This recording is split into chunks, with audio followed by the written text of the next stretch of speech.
Senate will come to order.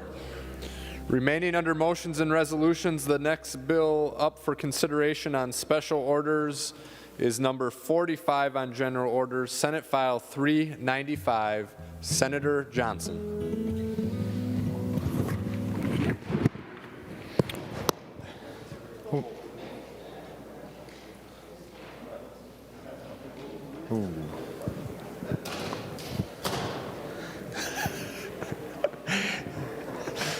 Mr. President, everything okay up there? Do you want to? Good. We're good. Senator Johnson. Settle Colleen down? Okay. Well, thank you, Mr. President and members. The first bill up here is Senate File 395. This deals with Uniform Act, the Uniform Law Commission Act that helps the Minnesota law enforcement enforce some of the OFP's orders for protection that come from Canada. So we have a lot of cross-border, well, prior to COVID, we had a lot of cross-border traffic, not just commerce, but also individuals, and sometimes individuals seeking to get away from maybe a bad situation back home. So what this does is simply allows individuals to have their Canadian OFPs enforced on the Minnesota U.S. side. Other states have done this so far are states like North Dakota, Wisconsin, Washington, California, Nevada, and Delaware. And reciprocating that are provinces like Manitoba, Saskatchewan, British Columbia, and Quebec. So this is just another tool to help protect those in a bad situation. So, Mr. President, I just ask for support on this bill. Discussion on Senate File 395. Seeing none, the Secretary will give the bill its third reading. Senate File number 395, a bill for an act relating to domestic violence. Third reading. Members, any final discussion on Senate File 395? Senator Johnson, any final comments? No, Mr. President, thank you. We're on final passage of Senate File 395. Seeing no further discussion, the Secretary will take the roll.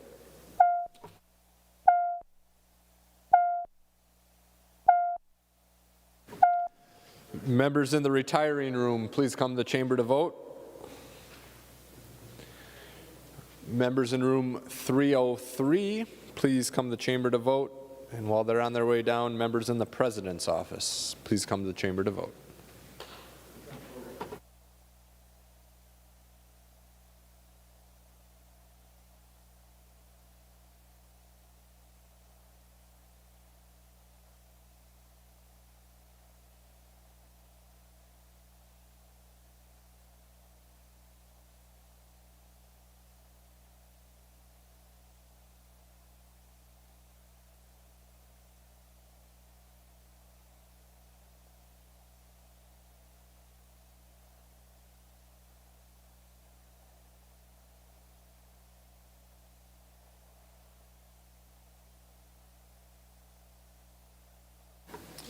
Members in room 323, please come to the chamber to vote. And while they're on their way down, members in room 237 and room 206, please come to the chamber to vote.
I will call on Senator Franzen to report the votes of the members voting under Rule 40.7. Senator Franzen.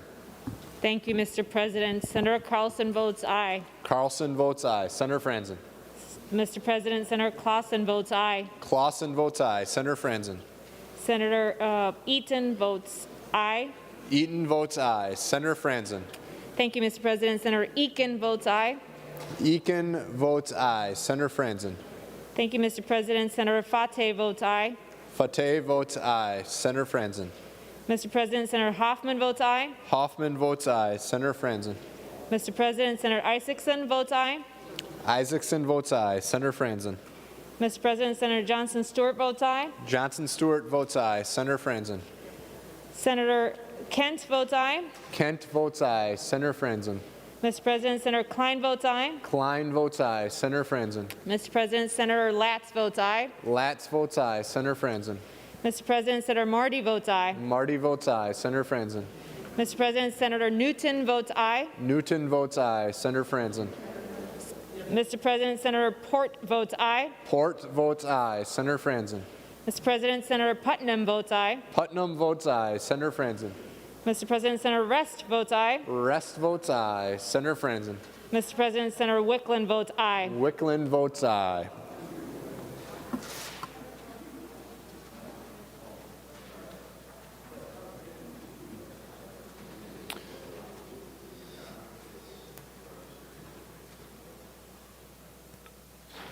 Senator Jasinski. Thank you, Mr. President.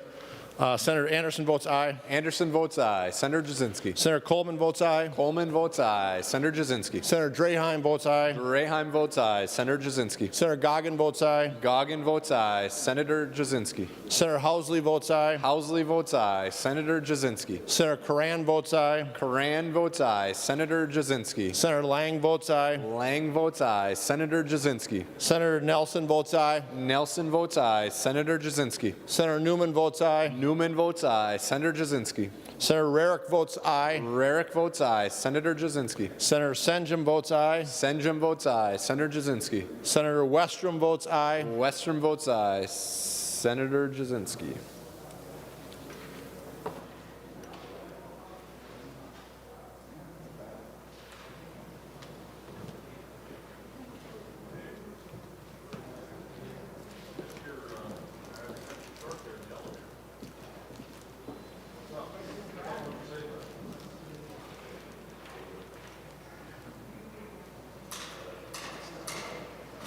Hey, how you doing?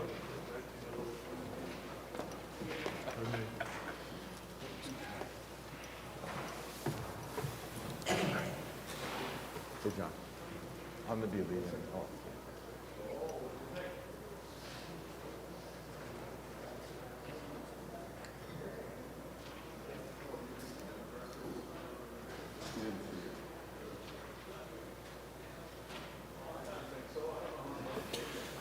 All members having voted who have the desire to vote, the secretary will close the roll.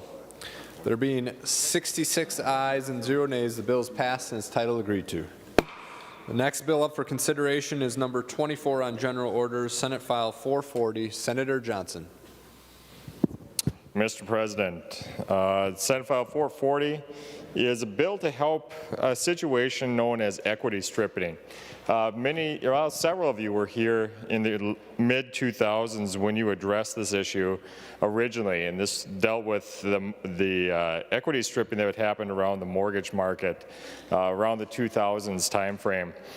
There was a recent court case in which something very, very similar happened, but instead of a mortgage foreclosure, it was a tax foreclosure. And the court decided that the laws that were passed back in the mid-2000s didn't apply to this particular tax case. What this does is simply make sure and clarifies that equity stripping scheme will not work for tax forfeited property as well. So it's an indicator and a fix to that statute, making sure the court knows that this also was intended to be under that statute. So with that, Mr. President, I would just ask for a green vote. Discussion on Senate File 440. Seeing none, the Secretary will give the bill its third reading. Senate File Number 440, a bill for an act relating to real property. Third reading. Any final discussion on the bill? Senator Johnson? No, Mr. President. Thank you.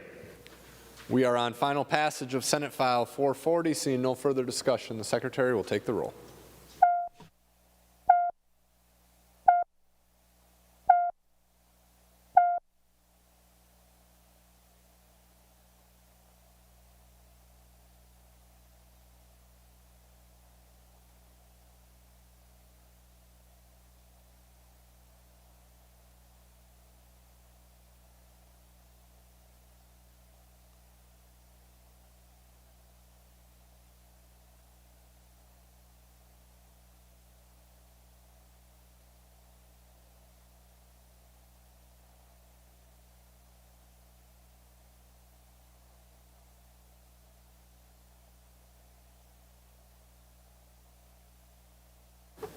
Members in the retiring room, please come to the chamber to vote. Members in room 303, please come to the chamber to vote. Members in the President's office, please come to the chamber to vote.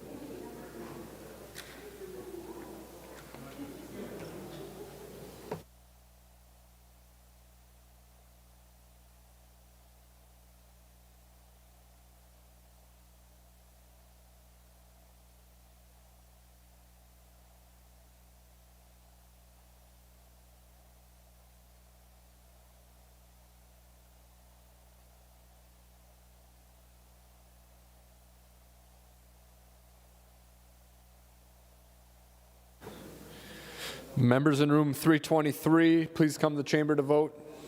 Members in rooms 237 and 206, please come to the chamber to vote. Rooms 237 and 206.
I will call on Senator Franzen to report the votes of the members voting under Rule 40.7. Senator Franzen.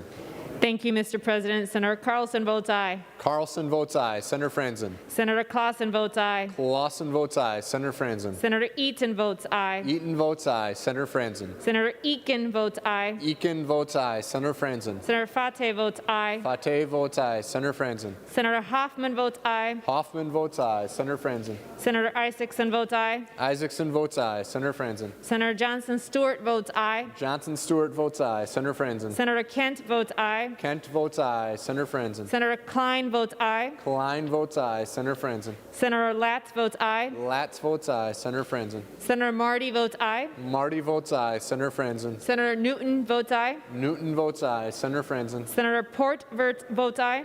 Port votes aye. Senator Franzen. Senator Putnam votes aye. Putnam votes aye. Senator Franzen. Senator Rest votes aye. Rest votes aye. Senator Franzen. Senator Wickland votes aye. Wickland votes aye. Senator Jasinski. Thank you, Mr. President. Senator Anderson votes aye. Anderson votes aye. Senator Jasinski. Senator Coleman votes aye. Coleman votes aye. Senator Jasinski. Senator Draheim votes aye. Reheim votes aye. Senator Jasinski. Senator Goggin votes aye. Goggin votes aye. Senator Jasinski. Senator Housley votes aye. Housley votes aye. Senator Jasinski. Senator Curran votes aye. Curran votes aye. Senator Jasinski. Senator Lang votes aye. Lang votes aye. Senator Jasinski. Senator Nelson votes aye. Nelson votes aye. Senator Jasinski. Senator Newman votes aye. Newman votes aye. Senator Jasinski. Senator Rarick votes aye. Rarick votes aye. Senator Jasinski. Senator Senjum votes aye. Senjum votes aye. Senator Jasinski. Senator Pratt votes aye. Pratt votes aye. Senator Jasinski. Senator Westrom votes aye. Westrom votes aye. All members having voted who have the desire to vote, the Secretary will close the roll. There being 67 ayes and 0 nays, the bill is passed since title agreed to. Remaining under motions and resolutions, Senator Gazelka. Mr. President, I move that Senate File number 1354 be taken from the table. On that motion, all in favor say aye. Opposed say no. Motion prevails. Members, we now have Senate File 1354 in front of us. As amended. Discussion on the bill. Senator Osmek. Thank you, Mr. President. Well, earlier this afternoon, we had a very interesting discussion about an amendment to this bill, and I was wondering if Senator Champion might be available for a question or two. Senator Champion will yield. Senator Osmek. Thank you, Mr. President. Senator Champion, you made a very interesting argument regarding an amendment that was made to this bill and that it did not go through the Judiciary Committee. So I'd like to explore that just briefly.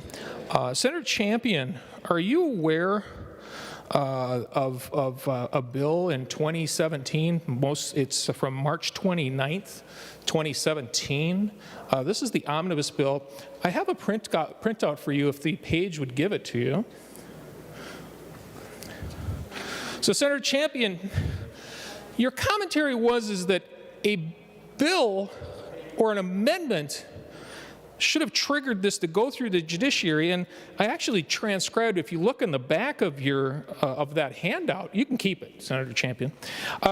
If you look at the back, I'll read to you your comments because we did have some time and I transcribed it.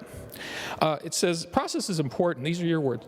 You heard me ask Senator Limmer, Mr. President, a cross-section of questions because I wanted to get to the very essence of transparency. In fact, I will borrow a word from Senator Limmer's bill, accountability.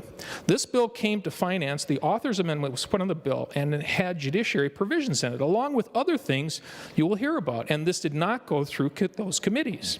In fact, it came directly to the floor. It bypassed judiciary. And Mr. President, I've heard over and over again from different chairs that says that it is important for a piece of policy, no matter how vast or minute, it might go through the correct process. I literally transcribed it exactly how you spoke it. I apologize if I might have moved something. In order to make sure that the public has an opportunity to weigh in and present their viewpoint. That didn't happen here. It's disappointing. And in the spirit of transparency and consistency and accountability, I'm asking you to vote against this particular bill because even a delay is a delay of justice and opportunity. So Senator Champion, the first page of the handout I gave you was from the Omnibus Energy, Commerce and Jobs Bill, March 27th, 2017. I've given you a page from the Senate Journal. It's Mr. President, it's page 2609. And I've circled it for Senator Champion. Do you remember this amendment? This is a Senator Latz amendment. I circled it to section 17 of the bill. Are you familiar with that amendment? Senator Champion. Mr. Chairman. Thank you. I have thank you, Mr. President. Senator Torres-Ray, for what reason do you rise? Mr. Chairman, I know Senator Champion may have a good answer. He does. He's a wonderful attorney who can defend himself. But what's the relevance of that question, Mr. Chairman? I would like to ask, what is the relevance of that question with respect to the bill before us?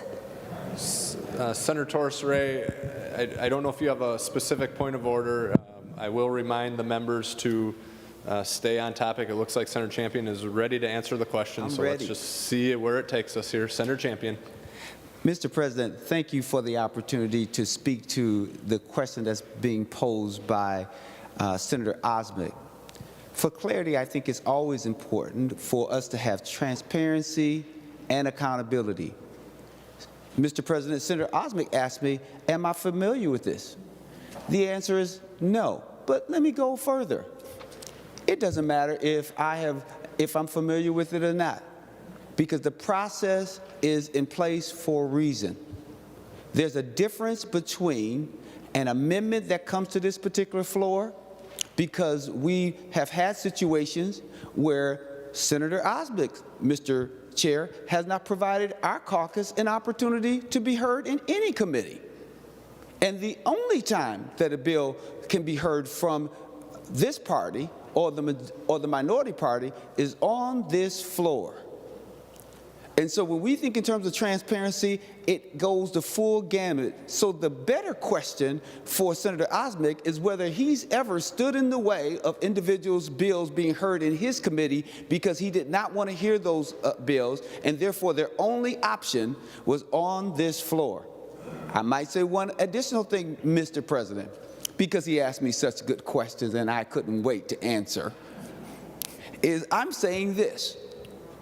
The bill that is before us, 1354, did not go through the proper channels. And in fact, Senator Osmek, Mr. President, isn't speaking to that at all because he knows that I'm telling the truth. Because the first time that there was an amendment on 1354 was in the Finance Committee. And it was in the Finance Committee where there was an author's amendment that included provisions from the judiciary, and that bill 1354 did not go through judiciary, and it did not go through any of the other necessary committees. It came directly to this floor. So that is a notion of transparency, and it is to suggest that Senator Osmek, Mr. President, and this bill 1354 has not been transparent, and so I would only encourage him to do so because it is the right thing to do. So as he has been so diligent to think he was going to pull up something, Mr. President, on me, he should do the same work to make sure that 1354 goes through the appropriate paces in order to make sure the general public gets a chance to ask questions themselves. Because guess what? I've answered more questions about 1354 than the public has had an opportunity to. So I would hope that Senator Osmek would do so. And, Mr. President, if he has another question, I'll be happy to answer. Senator Osmek to Senate File 1354. Well, thank you, Senator Champion, for that non-answer answer. I do appreciate it. I would only point to, because I don't think you've actually looked at the rest of what I gave you, and this has to do with the fact that an argument is being made on the Senate floor, Mr. President, that we shouldn't be voting for some bill because it hasn't followed the process. So it is relevant to the discussion of why or why not this bill should even be seen on the Senate floor. So that Senator Torres raised why this is a relevant version or relevant direction of questioning. So I only bring forth a couple of other additional points that Senator Champion, for this amendment on March 29th, 2017, as listed on our journal on page 2609, Mr. President, he did vote in favor of it. I've included that copy on the second page. And interestingly enough, Senator Champion goes on to talk about how some bills were heard or not heard. And for members of the public, there are a lot of bills that are heard and not heard in committee. I mean, I think we go through 2,000 or 3,000 or 4,000 bills on a 4-year or in a 2-year session. But if you look, Senator Champion, on the second page, you'll see Senate File 2309. And you'll also look, I've highlighted the date. The language that Senator Latz presented, first off, as chair of that subject matter area, Senator Latz did not provide me any of that information prior to him. And earlier today, we've also heard discussion about, well, this is a surprise amendment or a gotcha amendment or a gotcha change. And I won't go any further, but it was given to us that this was an amendment that came out of nowhere. And well, Senator Latz did the same thing on March 29th, 2017. And the strange part is, there was not one shred of verbiage had ever been presented to the bill. Matter of fact, 2 weeks later, on Senate File 2309, is when the language actually came to the legislature. So Senator Latz was actually suggesting, without hearings, without discussion, without having the public have any level of transparency or accountability, he was suggesting legislation be inserted on telecommunications and internet service providers that would have had far-ranging effects, very deep, far-ranging effects. And the legislation, the words weren't even actually available in a bill form. So, Mr. President, I'm very entertained by how in 2017 we were told that, you know, here's a good idea from Senator Latz. And I'm not saying that, believe me, I'm not saying that we shouldn't be putting amendments on the floor. That's a right of every senator. But to say that, well, gee whiz, if this doesn't follow the process, you shouldn't vote for it, but then you do things like this, where it doesn't follow the process, and you do vote for it, well, Mr. President, I think that's questionable, and I won't question the motives of my good friend Senator Champion, but I do question the argument that is being made why you wouldn't vote for this bill. Thank you, Mr. President. Senator Champion. Thank you, Mr. President. Senator Osmek, will you yield for a question? Mr. President, will Senator Osmek yield for a question? Senator Osmek will yield. Senator Champion. Senator Osmek, would you agree that a bill that shows up in finance and there's an author's amendment that is put on there that has provisions from judiciary, are you of the opinion that that bill should go through judiciary, or do you believe it should bypass the committee process and end up on the floor? So would you be clear for the listening audience and public as to what your feelings and thoughts are about that? Thank you, Mr. President. I will wait for my answer. So we'll go to Senator Osmek for this answer, and then I'm going to have you guys maybe take this discussion offline since we're veering pretty far from Senate File 1354. But Senator Osmek. Well, thank you, Mr. President. It's not so much that we're far afield from the bill itself. I'm just talking about the arguments that people have been making on the Senate floor, whether they are suggesting to the body that we should vote for or against a particular bill. I'll agree that this discussion going back to 2017 doesn't have direct relevance, but it does have relevance to basis and argument that he would be having, that one of my colleagues in particular would be having. To answer the question, my choice would have probably been to send it through judiciary if that was something that was felt by the chair that was needed. I will point out to you, Senator Champion, I voted to table the bill when you made that motion. I don't know if you took a look at the board. There was a green light tabling the bill. I don't necessarily think, Mr. President, that my motives should be questioned here, but I will say I have been consistent. And if the chair of judiciary, and keep in mind, Mr. President, the chairs of committees are always asked if this is a jurisdiction that they want to take up. As a chair, one of the powers you have is to say, no, I pass on that jurisdiction, and say that it can go on to the next committee. I'm not sure if that happened in this case, and I think you disagree that you think it should have gone through, Mr. President. I think Senator Champion says that it should go through. That is his choice, but it is the judgment of the chair that gets to make the decision. If it was me, I probably would have sent it to through judiciary. So, Mr. President, I appreciate the question from Senator Champion. Mr. President, Champion, one more question, then we're gonna move on. Senator Champion. Mr. President, I promise this is my last question.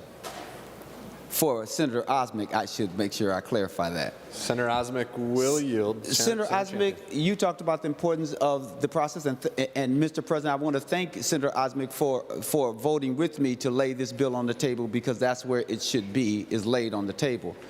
Senator Osmic has also, Mr. President, so eloquently talked about the importance of the committee process, and I talked about earlier how sometimes there are bills that are put forward and that especially the minority cannot get a hearing. So, Senator Osmic, is it true that you have not had one committee hearing in your Metro Governance Committee this session? And if that's true, then what did you do about all of the bills that have been sent to your committee where individuals may not have had a hearing? Point of order, Mr. President. Senator Osmic, Senator Limmer, for what reason do you rise? Point of order, Mr. President.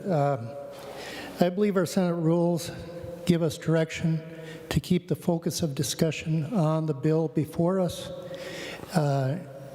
Going through ancient history and trying to determine how we vote on other issues of the past is totally inappropriate for this moment. I agree, Senator Limmer. We've been given a very good history lesson. I'm going to give Senator Osmic the opportunity to answer the question, and then we're going to move on. Senator Osmic. Thank you, Mr. President.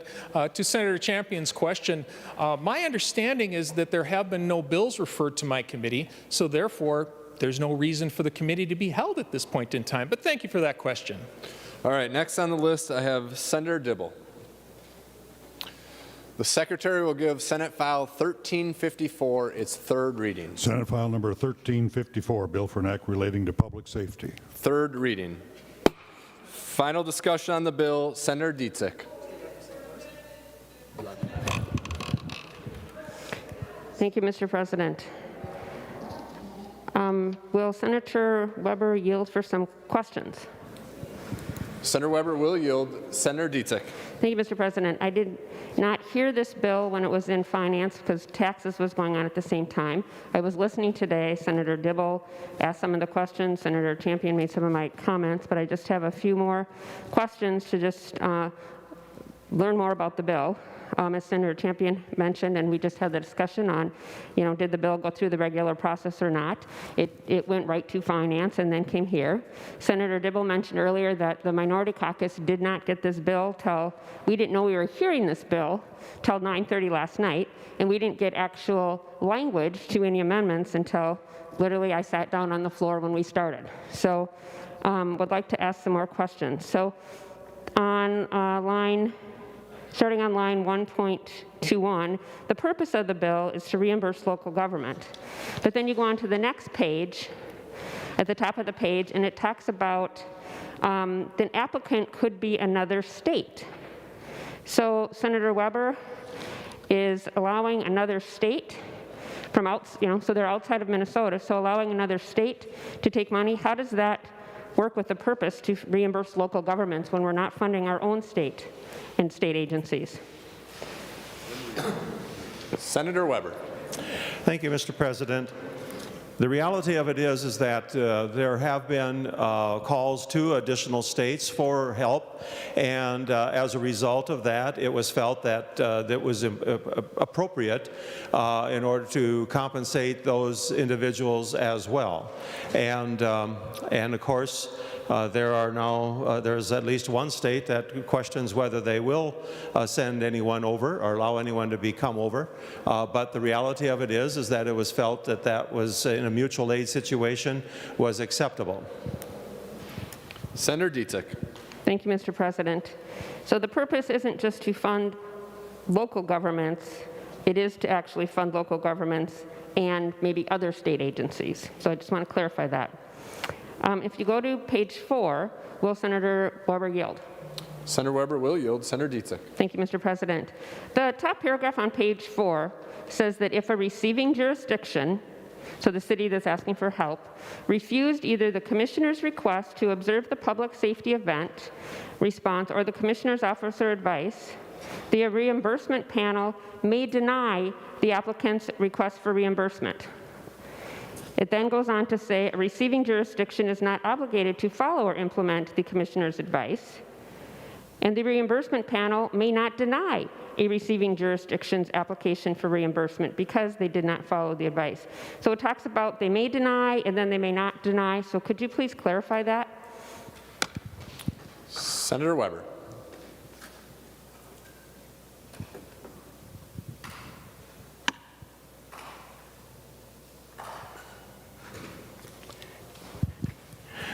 Essentially, as I understand it, Mr. President and Senator Dietzick, the receiving jurisdiction, if they refuse the Commissioner's request to observe the public safety event response or the Commissioner's offer of advice and counsel, while the reimbursement panel may deny their request, it is also that they have the receiving jurisdiction is not in any way obligated to follow the Commissioner's advice or counsel.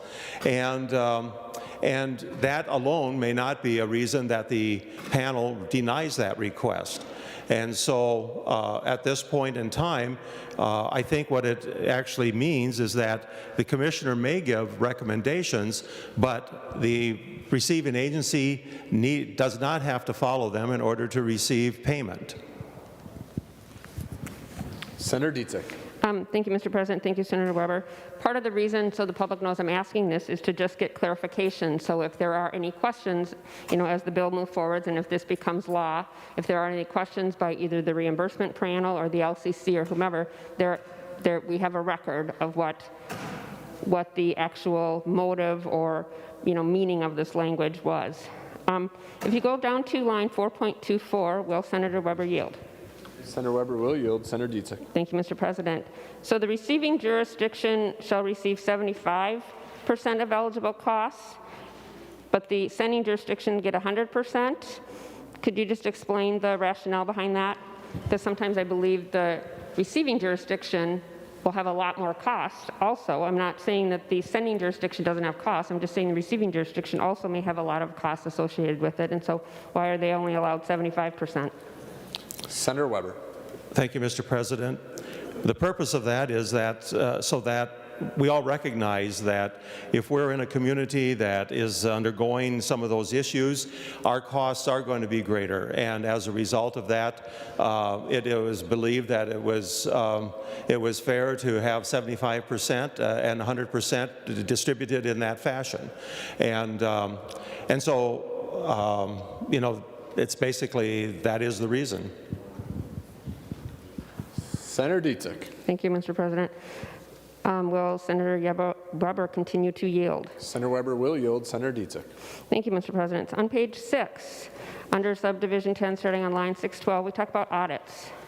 And so that makes sense that we're going to be handing out money to different communities. And so we should require them to maintain some records. The bill requires them to maintain records for 5 years and make the records available for inspection and audit by the reimbursement panel or the state auditors. So for, again, the public that's listening and for just clarity going forward, are these records public data? Senator Weber. Thank you, Mr. President. I would believe that at that point that they would need to be. Senator Dietzick. Thank you, Mr. President. Will Senator Weber continue to yield? He will. Senator Dietzick. Thank you, Mr. President. So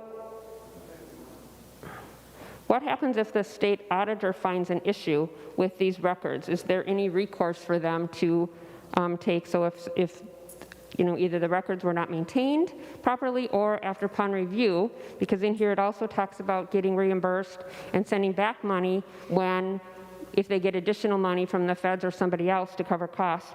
So if the audit finds a problem, what recourse is there that either the state auditor may take? Senator Weber. Thank you, Mr. President. At this point, there is no provision made within this legislation for the state auditor to assess any penalty or request the money back at that point. It would be basically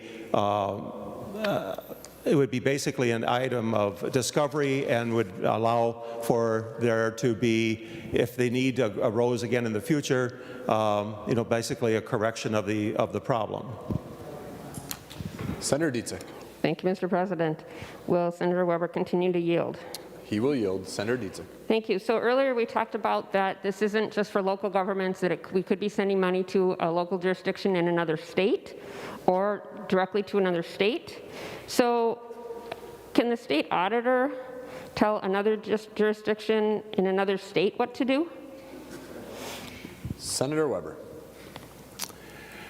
Mr. President, the reality of it is that if the audit occurred after the payment was made, which it could well happen as a light of the time frame that is outlined here, they would not have any, I mean, they could request it, but they'd have to probably go through the court system in order to get it back. Senator Dietzig. Thank you, Mr. President. So then if we go down to subdivision 12, management costs, it says the department, which is Department of Public Safety, may be reimbursed from the law enforcement operations account. So up above we have the state auditor doing audits, and so can the state auditor receive a management fee for the audit portion that they're doing, especially if there's a lengthy audit or a lot of audits. Senator Weber. Mr. President, that is not provided for in this legislation. Okay. Senator Dietzig. Thank you, Mr. President. And then if we go back to page 2, we've had several discussions. There was an amendment earlier, I believe it was Senator Newman that brought up, that talked about the reimbursement panel, and the definition was changed in the earlier amendment to include police chiefs and not just sheriffs. And then we, Senator Newman's amendment clarified it to have an additional appointment, additional person, so that we don't have a potentially 4-to-4 tie. But if you look on page 2, line 2.27, the reimbursement panel means the panel of sheriffs created under subdivision 5. So that's just one of the issues where Senator Champion brought up that this bill wasn't properly vetted. There's, I know the governor had asked for this money. I know the governor has some concerns that we need this money. I'm not saying that, we shouldn't be discussing it. I'm just concerned that the bill didn't, and it's not that it didn't go through the proper channels, because we always get amendments up here that maybe haven't been vetted yet properly, but this bill was not vetted. There's no recourse for the state auditor. If they find a problem, there's a minor issue here where the reimbursement panel is no longer just a panel of sheriffs. And so with that, I have concerns that this bill could be better. And so I'm asking for a no vote so that we can continue to work together and make this bill better. Thank you, Mr. President. Next, we have Senator Murphy, followed by Senator Kunish. Senator Murphy. Thank you, Mr. President, and thank you, members. I've been sort of dreading the day that we were going to debate this bill. And it's in different form than I anticipated. So I have been thinking about it and want to begin by recalling my own experience in the first time that I saw the first clip of a video of George Floyd and the murder of George Floyd. And it was before the sun had risen, and I was awake in the night and opened up my phone and saw the video and closed it. I confess, I closed it, and I closed it quickly because it was so inhumane and so difficult to watch. And here we are today on the first day of the trial of Derek Chauvin, and we are debating this piece of legislation. And Mr. George Floyd's sister was in Minneapolis today. She spoke and reminded the people that were there that her brother was a loving father, and she called us to kindness, and that is a powerful statement.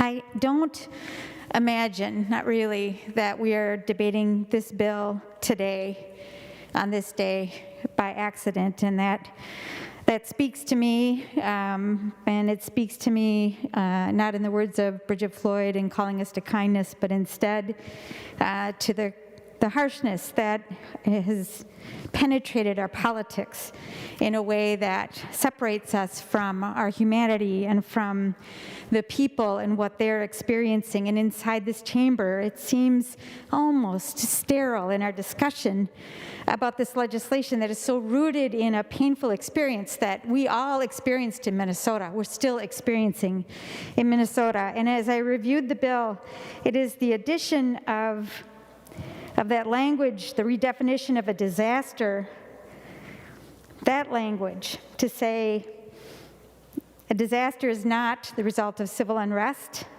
that definition is proof, I believe, of the mean-spiritedness of this piece of legislation. And it makes me think about the debate that we had earlier this session with Senator Weber's bill dealing with LGA, where we were talking about mutual aid and the values of Minnesotans and how we are at our best when we are looking out for one another and standing up for one another, and that we base our actions so often in those values.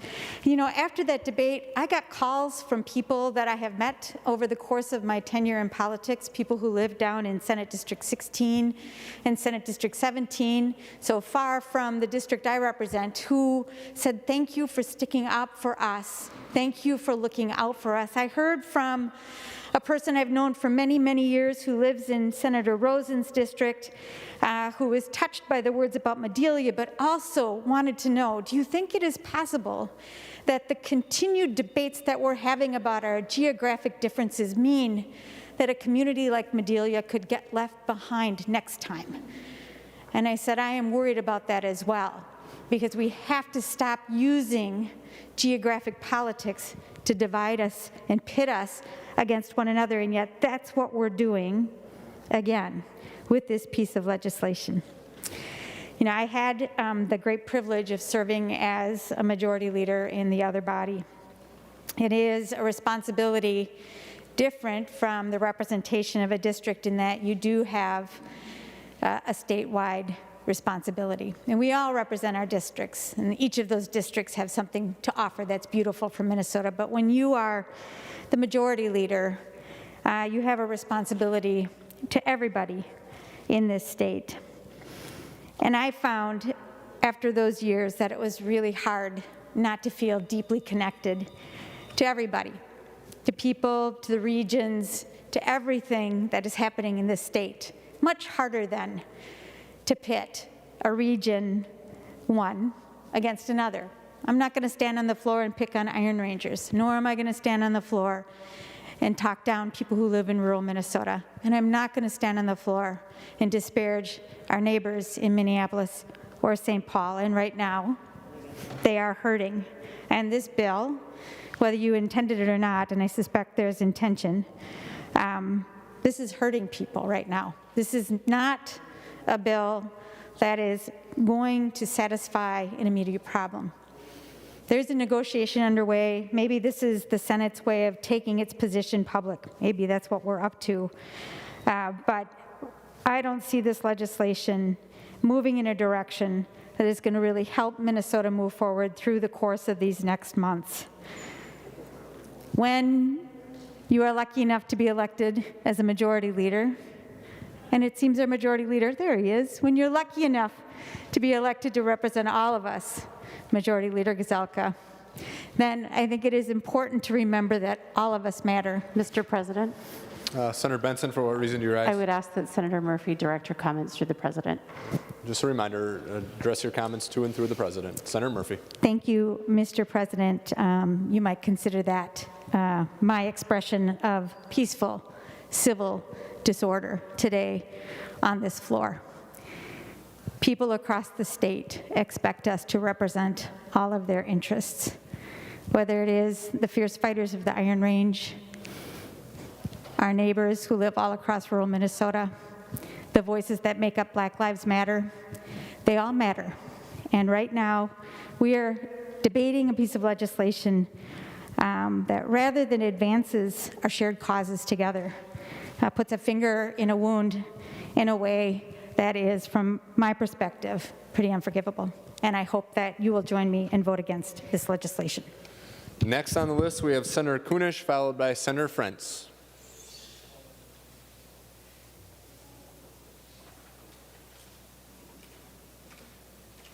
We'll go to Senator Frentz and then Senator Kunish.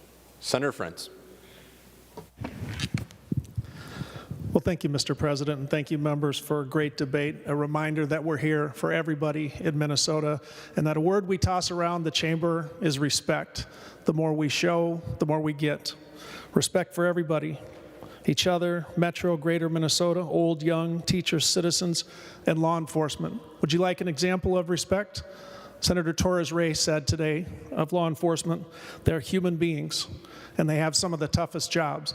That's the kind of respect we need to share in this chamber, because if we want to have legislation that the entire state can be proud of, we're going to have to listen to all voices. We're going to have to see the state of Minnesota through the eyes of other Minnesotans, not the ones that think like us, but the ones that don't think like us. And that, in my opinion, members, is where Senate File 1354 fails. We want to support law enforcement. We want public safety. Who doesn't? This bill does not bring the support of the very people for whom it is most important that we hear from. Many of us have worked with MPPOA to try to understand how to find a path to a new generation of law enforcement, to show respect for the men and women of law enforcement, but to find a way to keep our citizens safer. I don't have a letter on my desk from MPPOA supporting Senate File 1354. Of particular concern is the language that comes from Senate File 7. And on that language, now incorporated by amendment in the Finance Committee, we do have some letters. Our law enforcement are employed by the cities and counties of this state. Look at the letter on your desk. Look at the letter from the Minnesota Inter-County Association. We are concerned that permanent definitional change could have unintended consequences in future years. What they're talking about, members, is the attempt to take civil unrest out of the definition. Why do we care, Mr. President? Because it's in the federal definition, and because it's quite obvious what that would mean in the context of this bill. The Association of Minnesota Counties wishes to express concerns regarding Senate File 7, and our good friends at the League of Minnesota Cities, straight and to the point, the League of Minnesota Cities and our 835 member cities are writing to oppose Senate File 7. Response: the League of Minnesota Cities supports the creation of a state fund to assist local communities in repair and response to these disastrous events, with the ultimate goal of preserving jobs, industries, communities. That's what the state of Minnesota needs. That's what Senate File 1354 does not provide. That is the proposal from our governor. What are these cities? North Mankato, St. Paul, Nisswa, East Grand Forks, Winona, Laverne. I support the version of the SAFE account, which would provide the funds. And I ask members, what does it mean to have the disaster language included in this bill? Well, I can tell you what it means for this member, Mr. President. It moved me from a yes to a no, and I encourage members to vote no on Senate File 1354. Thank you. Next, we have Senator Kunish, followed by Senator Begum. Senator Kunish. Thank you very much, and I appreciate this discussion. My first question is going to go right to Senator Gazelka, and I'm wondering if he would yield for question. Senator Gazelka will yield. Senator Kunish.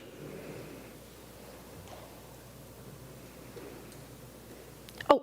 He will yield. Pardon me. Senator Gazelka, you keep referring to riots throughout the state and how we need these funds to address the possible riots maybe in the Twin Cities or in greater Minnesota. And I'm wondering if you would tell us, what is the definition of a riot? Members, just a reminder, address your comments to and through the President. Sorry. Senator Gazelka.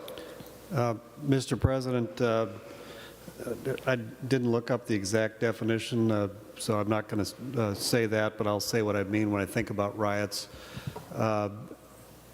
When you destroy or damage 1,500 businesses and burn a precinct and tear down a statue and will not respond to police officers' actions to get you to stop, and will break the curfews and do all of those things, I would call that a riot. And so that's when I think about the pictures in my mind of the cities, Minneapolis and St. Paul, in flames burning everywhere. That's what I consider a riot. When I saw other small communities preparing for the intel that people were coming up to places, for example, like Bemidji, and they were concerned about what would happen there, it was related to those. And so I don't call those protesters when you're burning or destroying or damaging 1,500 businesses. I call those rioters. Senator Kunish. Will Senator Gazelka yield for another question? Senator Gazelka will yield. Senator Kunish. So, Senator Gazelka, how does that pertain to Greater Minnesota when you are anticipating riots? Senator Gazelka. So, Mr. President, if we are, if somebody's coming to protest, that is different than somebody coming bent on destruction and disorderly conduct.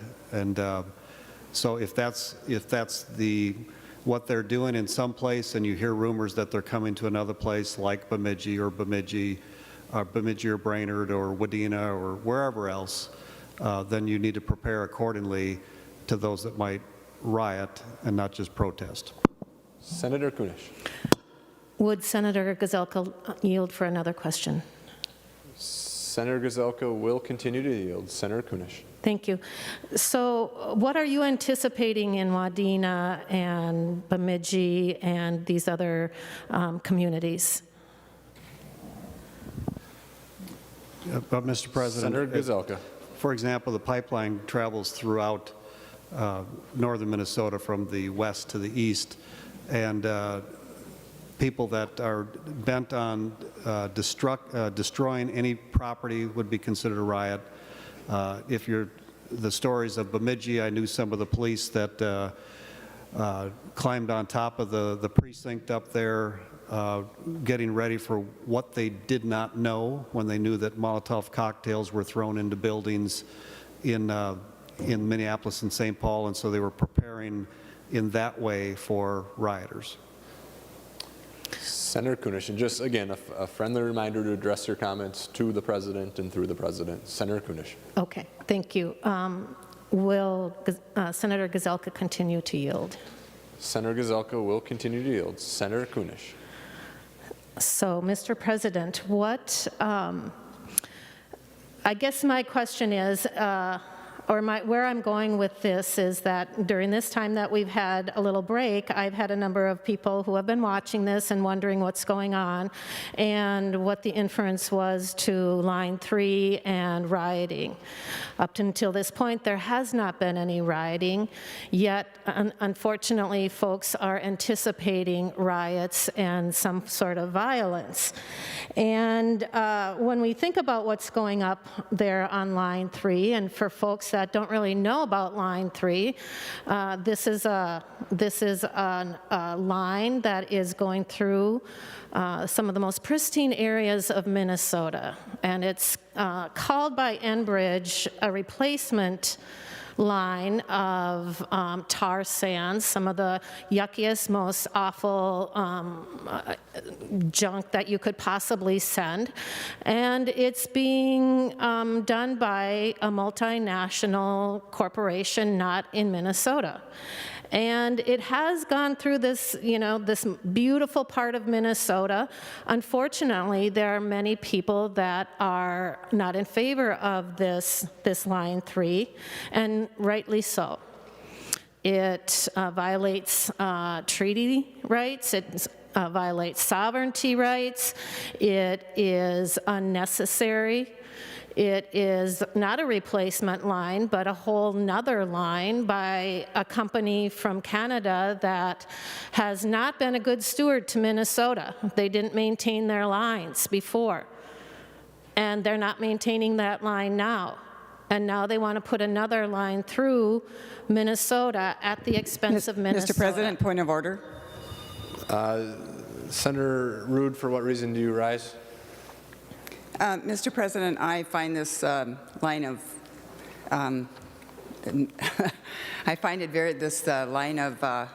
statements very disturbing and untruthful, and I think they have nothing to do with this bill.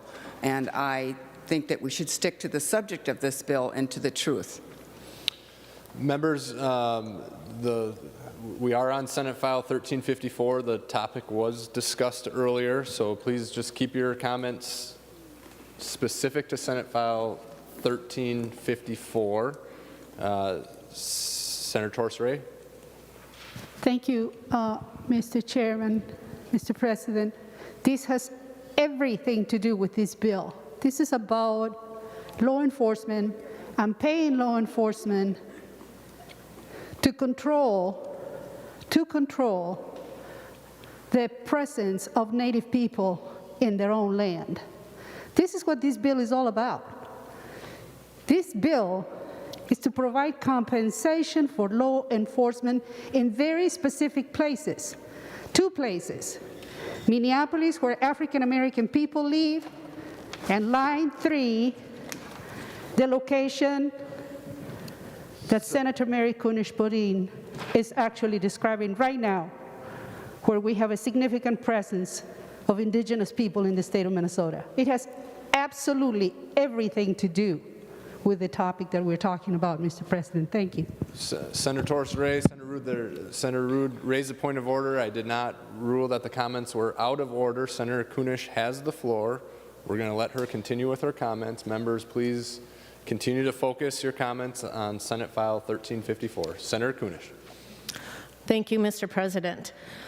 Well, this morning we heard about the need for this kind of funding, this slush fund, to compensate after riots.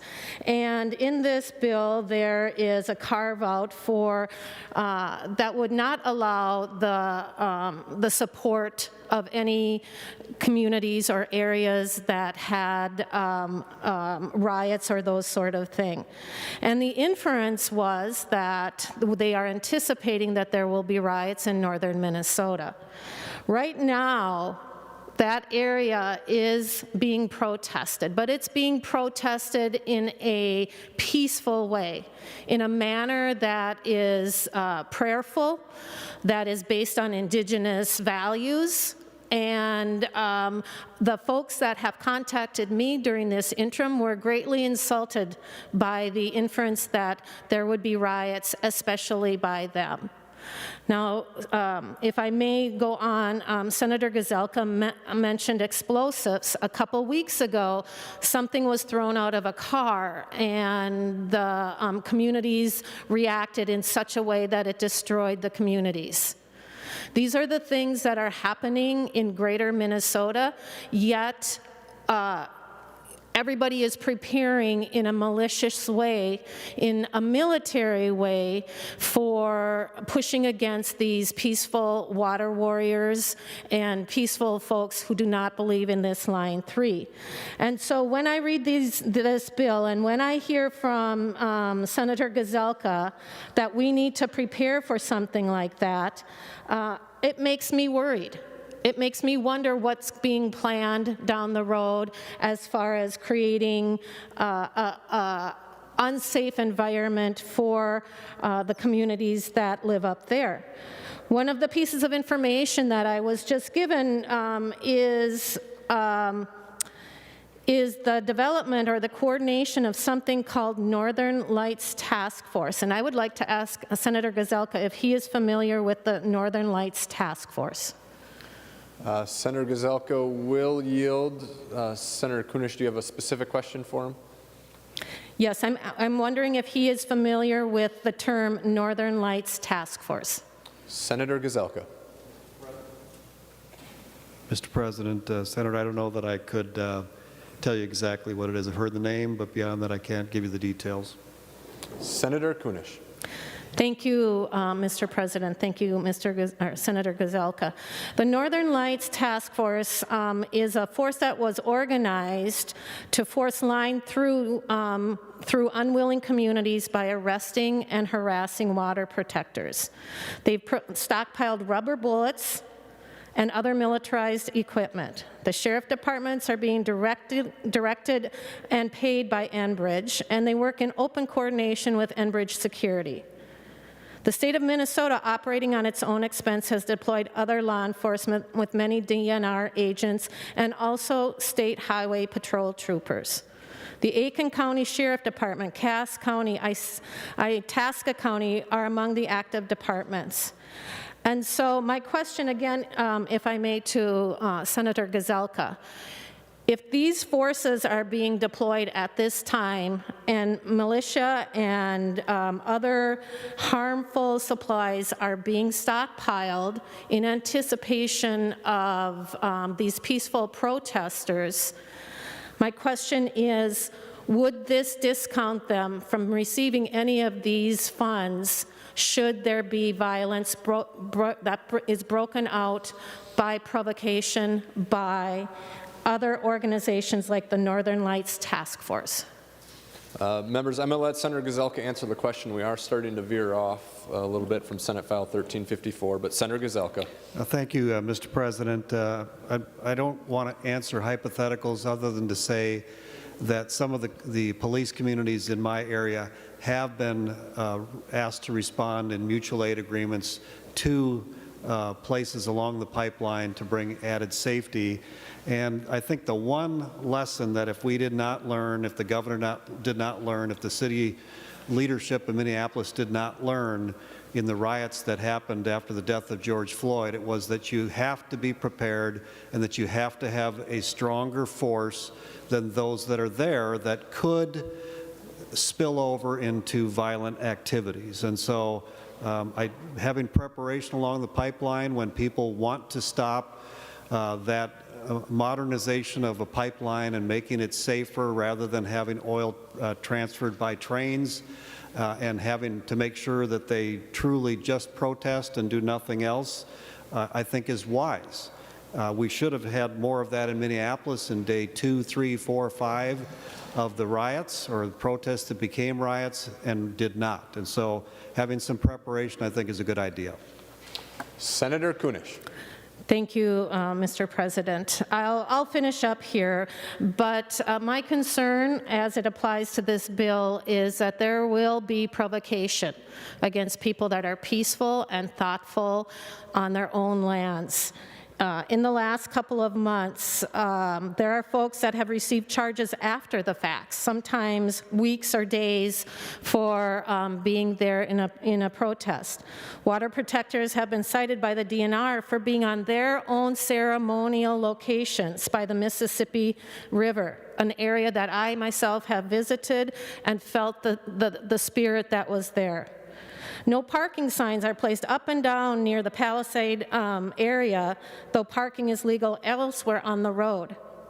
Some arrestees are being offered release on condition that they not protest again. That's in violation of our First Amendment rights. Or in some cases are encouraged, reported in some cases are not encouraged but other people to do so, and the alternative bail being $2,000 to $8,000 for peacefully protesting. 70 water protectors were stopped and cited on the road outside Grand Rapids after they were gathered in acknowledgement of the 30th anniversary of the largest inland oil spill. And some parking lots, and some were ticketed in parking lots after the event was even over. So my concern with this bill and the funding that it has promised to support areas that have been wrecked by the havoc of those that would oppress others is that it is being set up in order to prey upon those that are not able to protect themselves, that it is being misused and mismanaged. And I would ask that when we come up on this vote, that we would not vote for this bill. Thank you.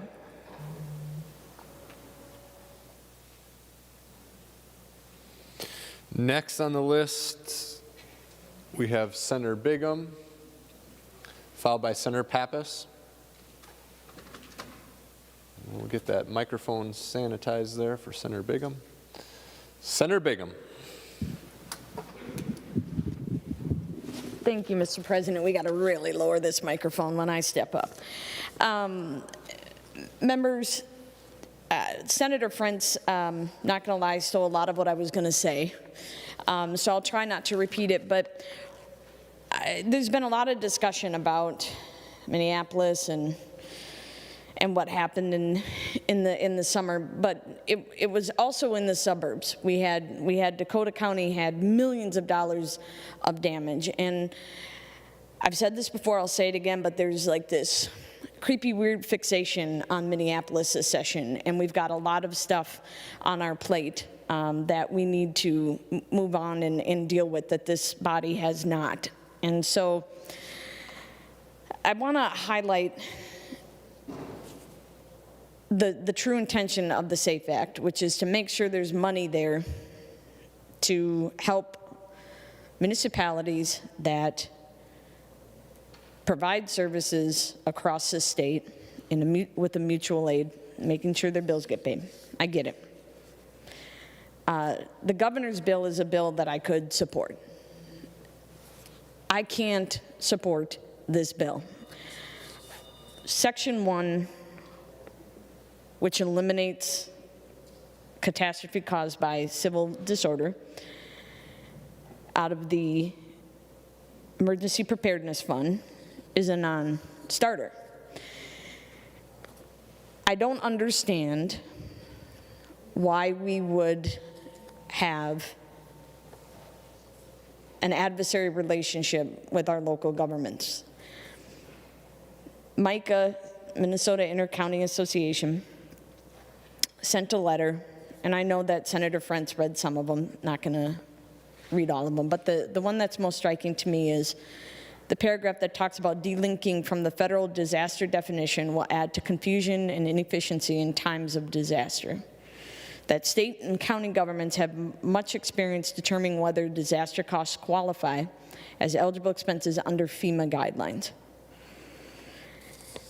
You look at the League of Minnesota Cities, it talks about that they are at risk of experiencing disastrous events affecting their communities beyond natural disasters, and that they may result in unbudgeted and unfunded costs related to cleanups, repairs, social and economic recovery, infrastructure restoration, rebuilding structures, and other damage repair which may not qualify for the relief from federal resources. And Mr. President, what that would mean is that some of it, insurance trust that both cities and counties and other local government partners belong to would cover it. Some of it would. Without this assurance, that's going to be unfunded. And with the clawback, it means it's going to go on property taxes. That's in this bill. And again, I've said this a few times, our local governments have a different budgeting schedule than we do. They start in January. And so their budgets are already handled. So you will have them disrupted and have to have them scrambling when they're already dealing with an unrest in a situation like this. I don't understand why we want to continue to treat our local partners like that. And again, a lot of the talk has been about Minneapolis, but this also happened in Dakota County, millions of dollars in damage due to civil unrest. And this puts us at a disadvantage with the Emergency Preparedness Fund language in there. I wish there was a bill that we were bringing forward that I could support, and I would have had this section not been in here, Mr. President. So I regret that it's in there, and would ask that members vote in opposition, vote red on Senate File 1354. Next on the list, we have Senator Pappas, followed by Senator Ingebrigtsen. Senator Pappas.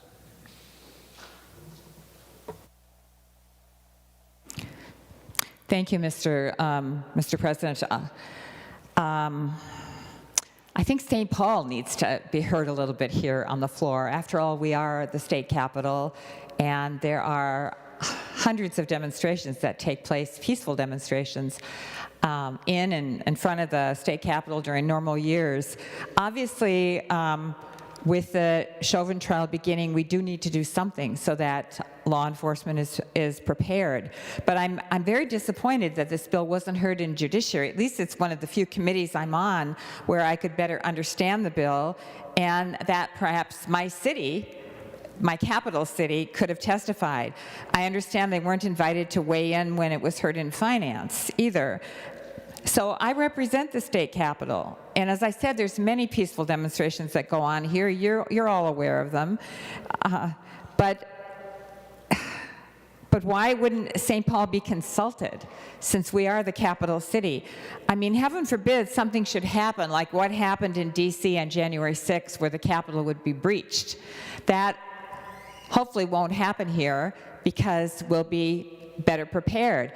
But the U.S. Capitol Force wasn't prepared. Sometimes you just can't predict when these things are going to happen, and I don't think it's fair to blame cities or law enforcement when civil unrest and all the damage and all the people that came, the opportunistic crimes that were involved because they knew the police were occupied elsewise. I mean, this is really, you know, I guess if we're going to lay it on any fault, it's because Derek Chauvin killed George Floyd.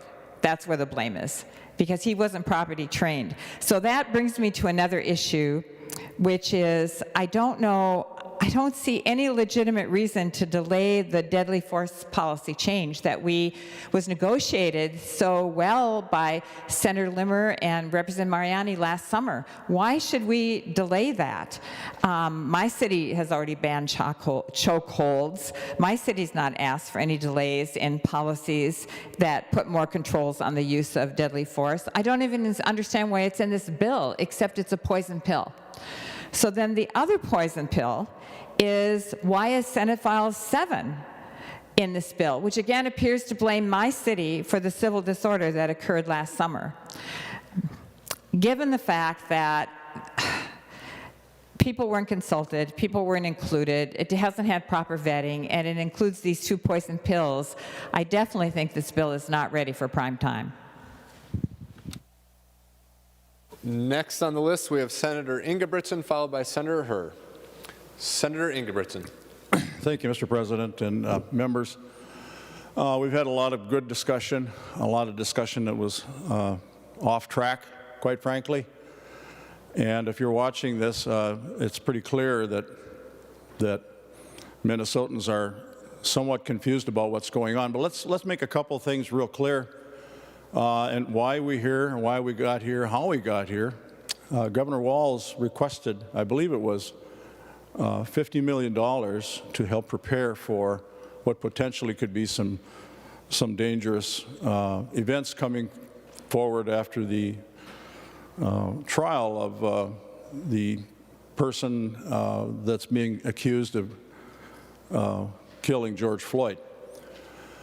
And I have to sit and wonder, what do these people think about us dealing with something like this, and why we are preparing? And part of me says, you know, we should probably just not get everybody all ginned up for this, because, you know, it's something that hasn't happened yet, and we're spending an awful lot of time and effort for this.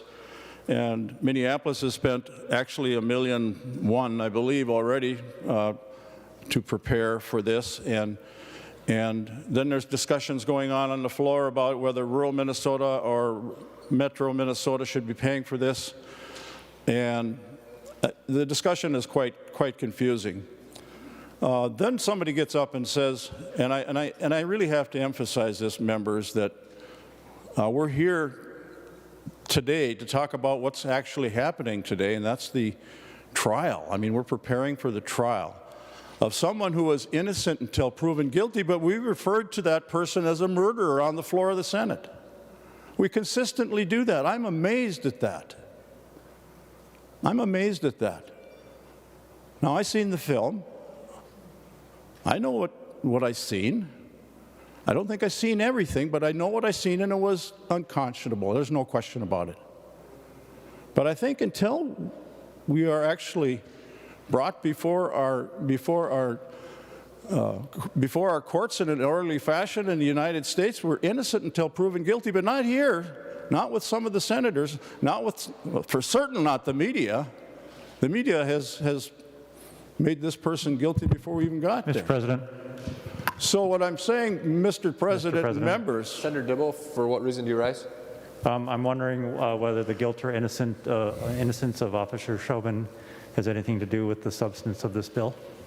Well, Senator Dibble, it has been mentioned on the Senate floor multiple times today. It's been brought up multiple times on the Senate floor, so I think Senator Ingebrigtsen is discussing the comments that were made on the Senate floor. Thank you, Mr. President. We seem to jump up quickly when Democrats veer from the subject of the bill, so Senator we should Dibble, all that is follow not the the same case. That is not the case, Senator Dibble. Senator Ingebrigtsen. Thank you, Mr. President. And Senator Dibble, I will not mention that again because, quite frankly, I'm ashamed to, in this body, to even mention that. Members, Minneapolis did a very poor job of handling the issue. Now, we all have to agree to that. And then to make matters worse, they talked about defunding the police. I and 2 other senators stood in front of the media and said, if they start talking like this, we're going to have bigger trouble. As it turns out, we did have big trouble. We had a lot of problems. There's a case to be made that if this would have been dealt with in a timely fashion, other cities probably wouldn't have had to go through this. I don't know that. I would never speculate that, but there is a case to be made for that. Members, the governor brought this up. The governor brought forward this want for this money. This body's stepping up and saying, we're willing to do that. We're willing to do that from Roseau County to Rock County, all over the place, all over the whole state. We're willing to put taxpayers' dollars out here for law enforcement if they need it. If they need it. If they don't need it, then it goes back into the general fund. We are addressing the issue here on the Senate floor. And if you vote, if anybody votes against this bill, you're voting against law enforcement. It's as simple as that. Members, vote for this bill because it's about public safety. Thank you. Next on the list, we have Senator Herr, followed by Senator Johnson. Senator Herr. Mr. President, I think I remember some time ago reading a newspaper a quote of our Hennepin County Attorney General that if we mention too much of those that are on trial for our own political gain, they may transfer the hearing to a different state, and rather than we take care of the business here in our state. But I rise, Mr. President, I rise in opposition of this bill, because this bill does not represent law enforcement statewide. We are not city councils, we are not county commissioners, nor mayors, whose jurisdiction is local.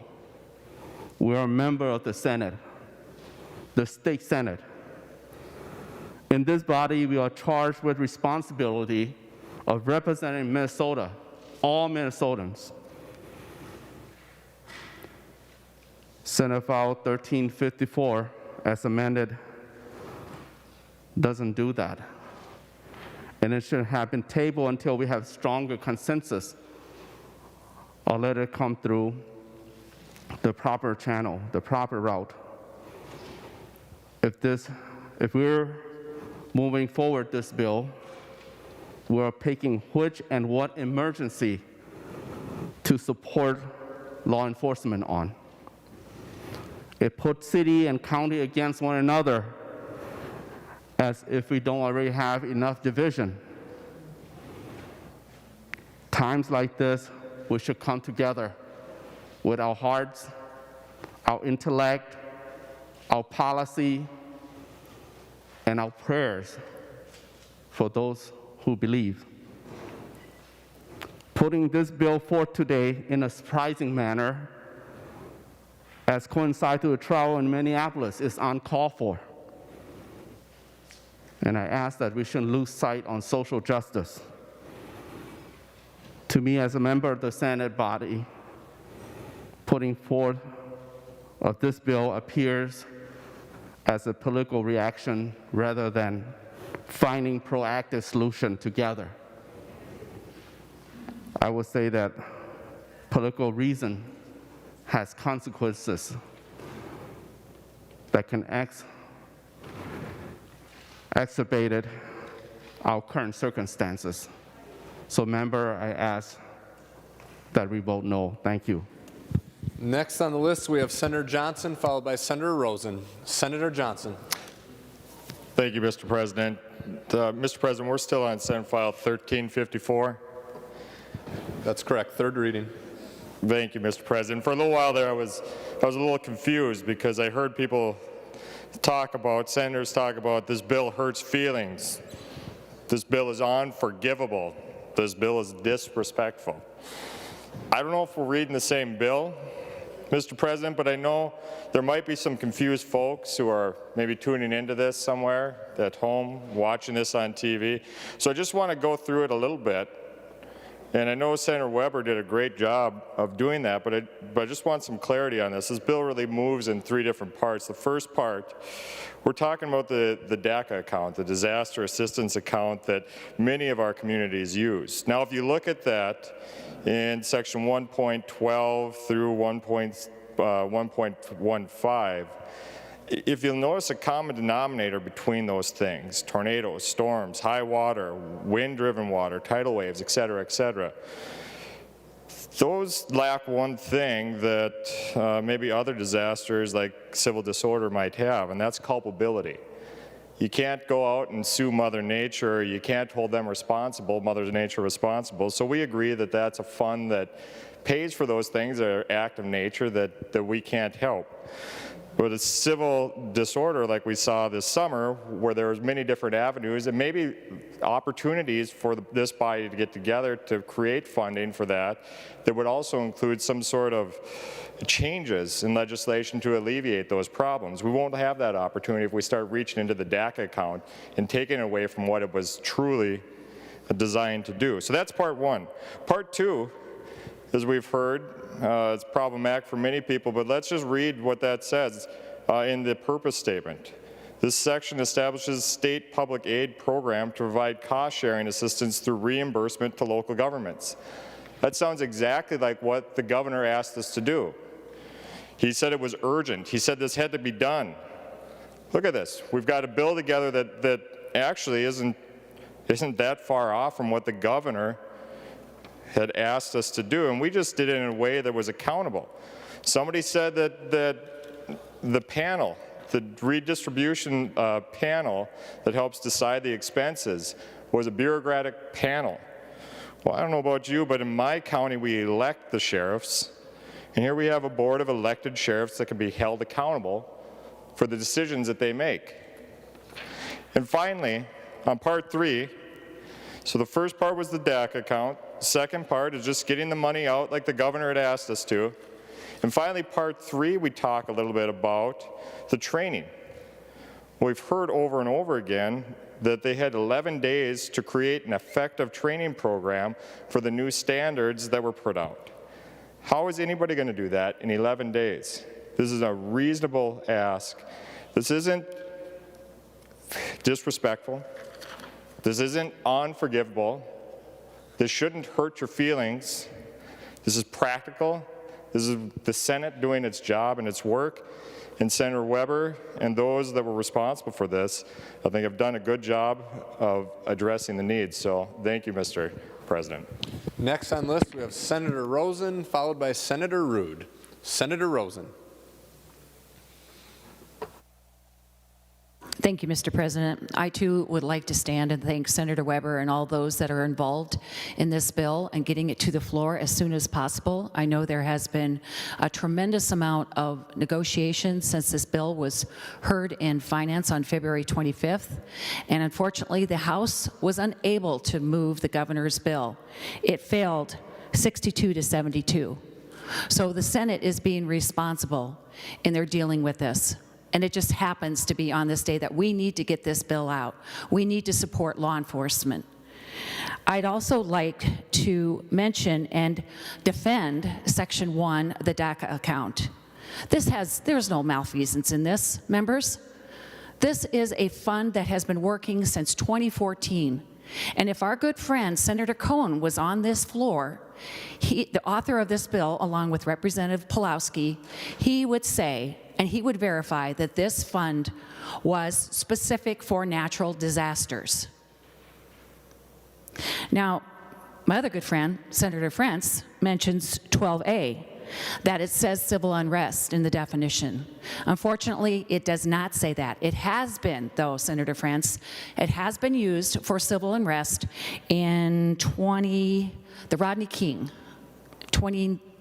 1999, that's what it was, Mr. President. 1999, President Bush allowed the federal disaster account to be used for civil unrest, but nowhere in the definition of disaster of 12A.02 subdivision 5 does it says disaster area means the included in a presidential declaration of major disaster, whether included in the original declaration or added later by a federal government action.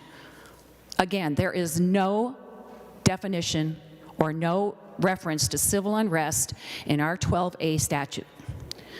In this bill, in 1354, we're dealing with the 12B statute, which is the state declared. And the Senate File 7, which is I'm the chief author of, Mr. President and members, we are straightening out this definition so it cannot be misconstrued again by the governor. It has been a very successful fund for natural disasters. 53 times it's been used, 52 for natural disasters. The one time the Governor Walz used it for Minneapolis, $12.5 million just to Minneapolis, not to St. Paul, not to anywhere else, just to Minneapolis. So we met 7 times this summer and in the fall. And I am not convinced that the governor didn't know what he was doing here. He had every right to take that money. The governor can do that. Under the executive order, he can take that money. So we are just straightening out the definition, members, of this disaster account. We're making sure it's used in the intent that it was developed and voted on in 2014. Otherwise, we have special sessions all over the place. The bill gets huge. There's fighting. It's a pile-on. You spend more money than you need to, and you get the money right out the door right away.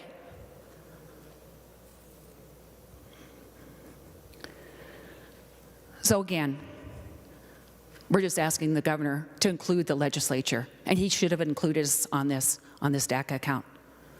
He should have had that conversation. He should have said, we need to do something for these cities. But instead, he took it from this fund that has been very, very successful. And it's the gem of the FEMA, of the Director Kelly. He loves this fund because nowhere else in the nation do they have it. And it has been abused.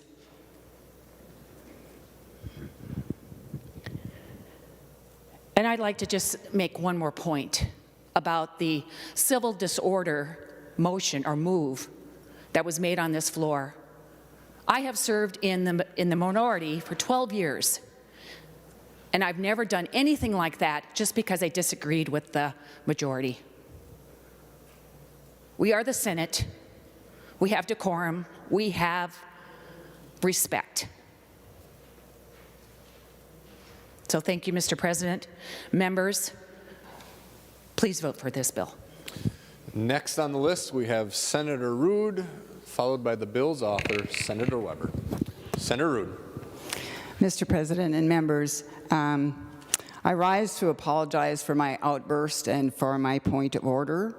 You know, hearing a senator stand on the floor of the Senate and defame my district and my law enforcement and my constituents and mischaracterize what is happening in my district, it kind of lit this little German girl's fuse. And so I apologize for the outburst. It was, I won't say once uncalled for, but it was unprofessional. But with that, I will tell you that my district is a wonderful place, and they're doing a great job. The Enbridge pipeline is going through, and the people protesting in my district are not from my district. The jobs that it's created, what's happening in my district is wonderful. And I will tell you that my law enforcement is doing a great job because they're prepared. They knew this was coming. They've been preparing for a very long time. And I will tell you that before 7 senators from this body were sworn in even, they were in my district protesting. But you know what? They were safe.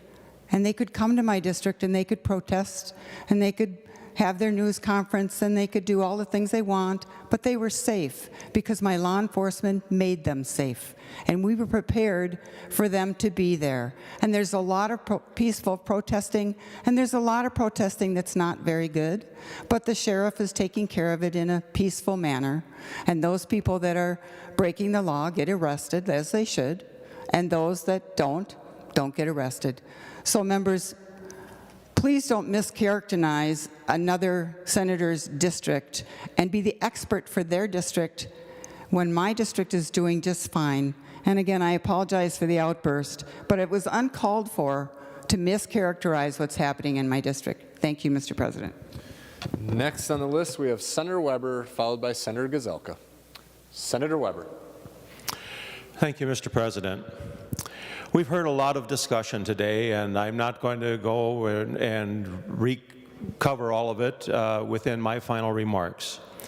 You know, back home, I guess the one thing I want to mention is that within the bill itself, and one thing that hasn't been talked about is that there does need to be the declaration of an emergency by local or state government.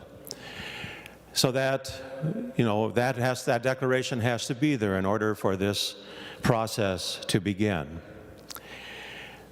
But I want to talk to you a little bit about back home. I've had people say to me, why are you carrying that bill? You know, quite frankly, rightly or wrongly, everyone associates it with a metro spin because of what happened in Minneapolis and the rioting within other areas of the metro area. And, quite frankly, with what happened, with the mayor of Minneapolis saying that, going to the law enforcement and forcing them to stand down, with the governor not responding with the National Guard for a number of days, with the City Council of Minneapolis voting to defund police, it's very easy for people to make those assumptions. At the end of the day, however, as I considered this bill, I thought back to a time late last summer. My wife and I were up here for a family event, and when we left the Twin Cities that morning, we left early. We drove down University Avenue. We drove down into downtown Minneapolis, and then we proceeded to drive down Lake Street from west to east to see for ourselves the damage that had occurred. And in particular in the area on Lake Street, I was struck by the quietness. Granted, it was probably somewhere between around 9 o'clock in the morning, but typically time for business to be open, or about to open, people to be bustling around, going here and there. About all we saw, however, Mr. President, were a number of senior citizens pulling their small shopping carts behind them, traveling I don't know how far in order to find what they needed.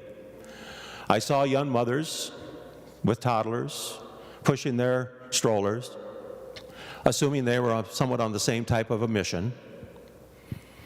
I saw broken storefronts, burned out stores, some areas just the skeleton of the building standing there above the ashes, fenced off so that people couldn't get into that site and hurt themselves. And I noticed the quietness. I thought to myself, and actually my wife and I really didn't say much to each other because we were somewhat taken aback by what we saw as well. But I remember thinking to myself, how could this happen?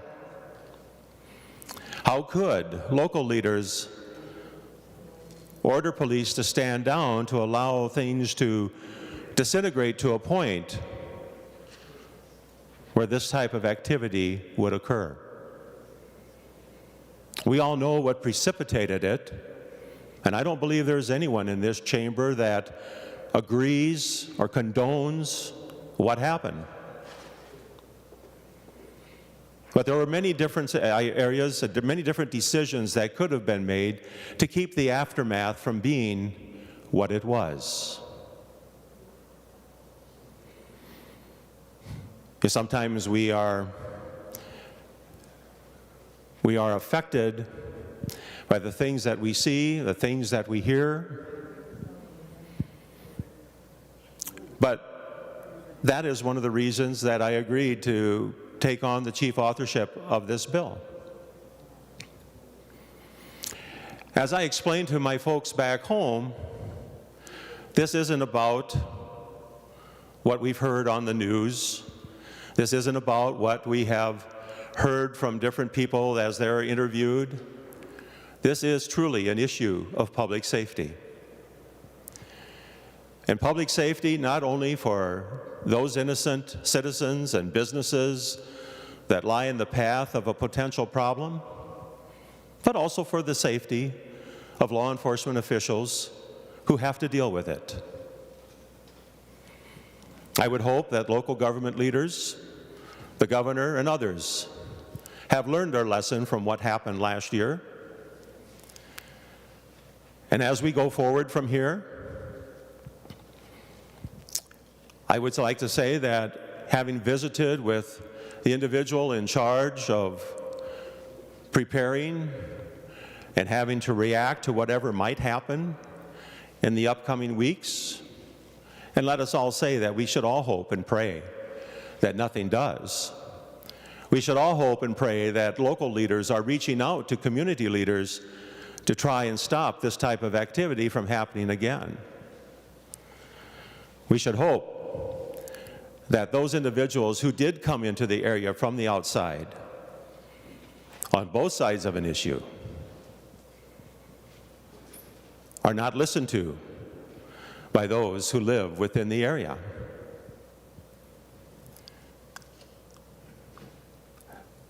But as we go forward, the amount of money which has been talked about by the Majority Leader and the Speaker of the House is more than sufficient to cover those needs. As I mentioned earlier today, the governor, when confronted with the fact that maybe a number of us didn't trust his handling of funds, said, put whatever guardrails on it you want. And so we have. And as we go forward from here, we don't know what might be passed by the other body, but quite frankly, that's not our concern today. They have to do their business. We have to do ours. Some have said to me privately, well, the language that the House put on this bill, the other body put on this bill, is not here. And they're right. It is not. As we think about our law enforcement officials across this state, we have departments of close to 600 and departments of 4 or 5 or 11. 11 covering an entire county in the rural areas of our state. We try to paint everyone with the same paintbrush when we come forward with what we think is reform. And yet at the end of the day, they all have to respond very differently. When I told some of my local law enforcement people that I was not going to accept that language in the bill, they said, thank you. Finally, someone is stepping forward to recognize what we in the field have to deal with. If we put out a call for mutual aid, we will have a few people from our surrounding counties. But there's not going to be a large force that comes into our community. As one sheriff told me, and most of the time we aren't going to need that. Because out here in our community-based policing, we know the people. We know the people that sometimes cause us trouble. We know the people that are just going to stand up and protest peacefully. He said, because I go to church with them. I see them on the street.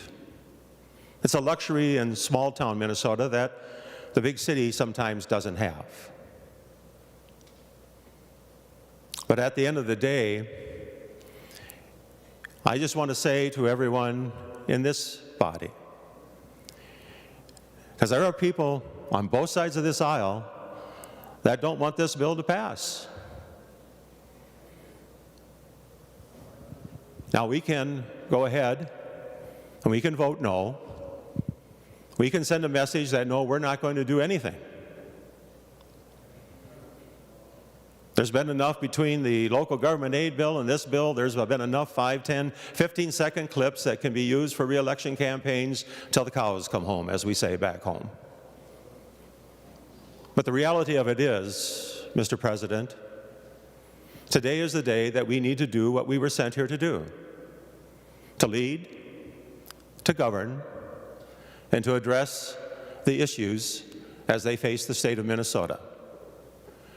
And with that, Mr. President, I would ask for a green vote. Thank you. Final comments on Senate File 1354, Senator Gazelka.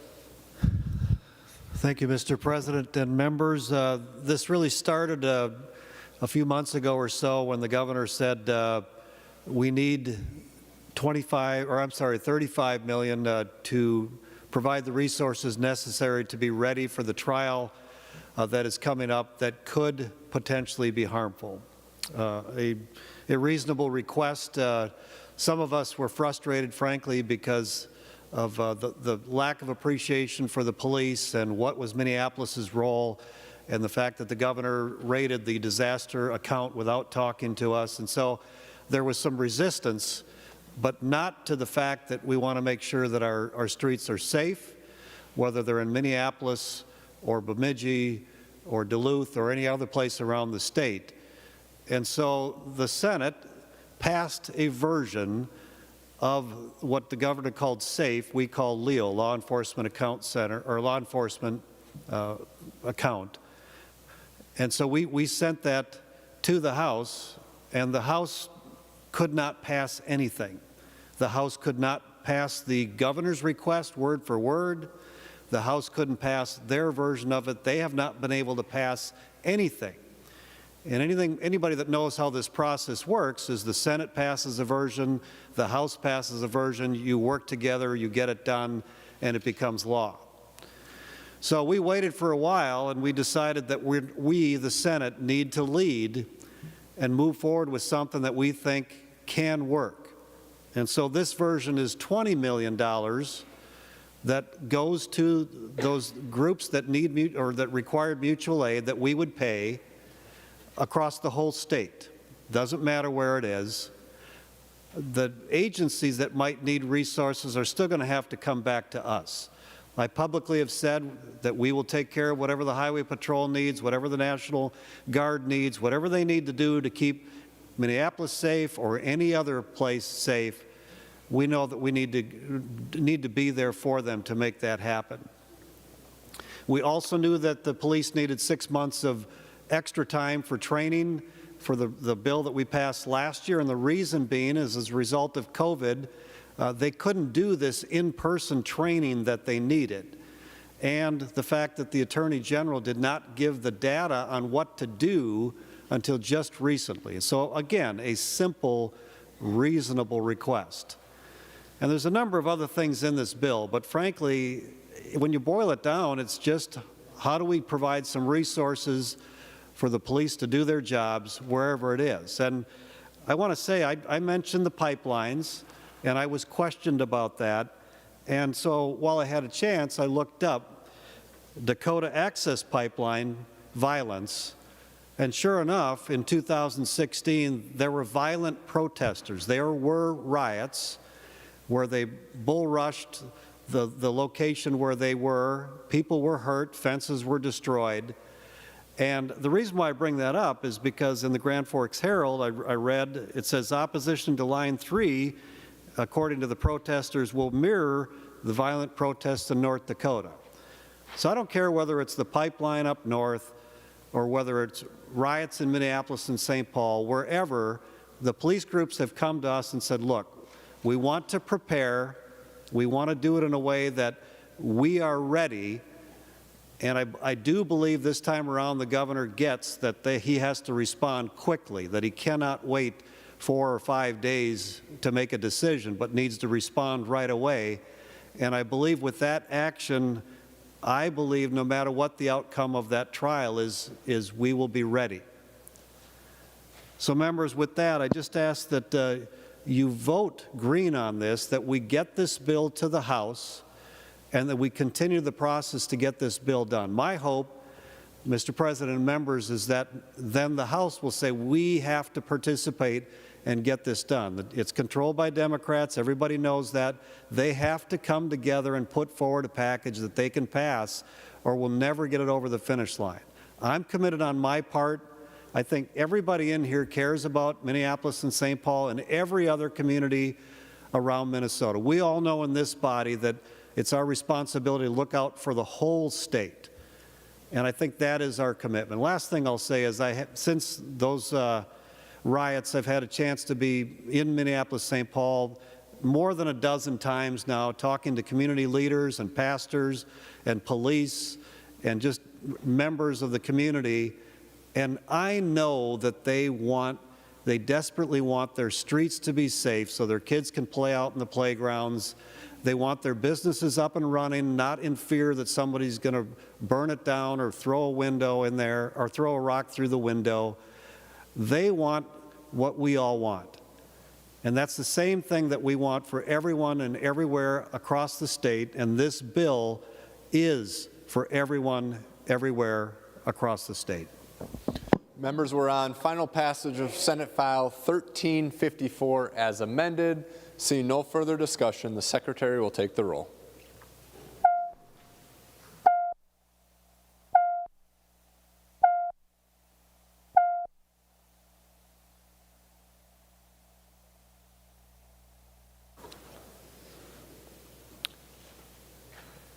Members in the retiring room, please come to the chamber to vote.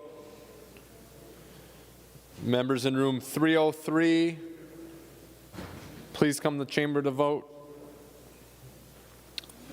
And while they're on their way down, members in the President's office, please come to the chamber to vote.